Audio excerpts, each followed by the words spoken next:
मित्रांनो, मी तुम्हाला एक कथा सांगतो. ही कथा थोडीशी इंटरेस्टिंग आहे. या कथेमध्ये एक मच्छीमार भल्या पहाटे नदीवर पोहोचतो. खूपच पहाट असते, अंधार असतो. त्याच्या काही लक्षात येत नाही. तो विचार करतो, थोडा वेळ थांबूया, जेव्हा प्रकाश येईल त्याच्यानंतर जाळं लावूया. आणि तो वाट पाहत असतो. एवढ्यात त्याच्या पायाला काहीतरी एक थैली लागते. तो थैली उचलतो, बाजूला ठेवतो, बघतो की त्यात दगड आहेत. तो एक दगड उचलतो आणि दूर पाण्यामध्ये टाकतो. आवाज येतो. तो आवाजानं तो उत्साहित होतो. दुसरा दगड उचलतो, टाकतो. वाहत्या पाण्यामध्ये दगड पडल्यानंतर त्याचा येणारा आवाज हा तुमचं मनोरंजन करत असतो. फार छान असतो. पाण्यामध्ये दगड टाकण्याचा असा खेळ मी पण खूप वेळा खेळलेलो आहे. प्रत्येक वेळा दगड टाकत असतो, वेळ जातो आणि एकदम दगड संपतात. शेवटचा एक दगड हातात असतो आणि प्रकाश पडतो. तो दगडाकडे पाहतो. ते दगड नव्हता तर एक रत्न होतं.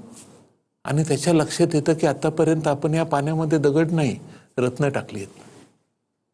आणि तो मोठमोठ्याने रडायला लागतो, स्वतःला हे करतो आणि शेवटी या मुद्द्यावर खुश होतो की चला, किमान एक रत्न तर माझ्यासाठी वाचलं. आणि अशा पद्धतीनं त्याला फार वाईट वाटतं. मित्रांनो, ही कथा त्या मच्छीमाराची नाही, ही जवळजवळ प्रत्येक माणसाची आहे.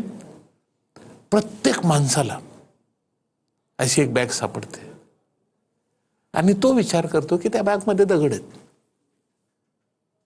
हे काही कामाची नाहीत, आणि तो फेकत राहतो. तुमचा प्रत्येक दिवस, दररोज तुम्हाला एक दिवस मिळतो, 24 तास. ह्या दिवसांचं तुम्ही सोनं करू शकला असता, जीवनामध्ये फार मोठा त्याचा वापर करू शकला असता. पण तुम्हाला ते महत्त्वाचे वाटत नाहीत आणि तुम्ही एक एक दिवस वाया घालवता.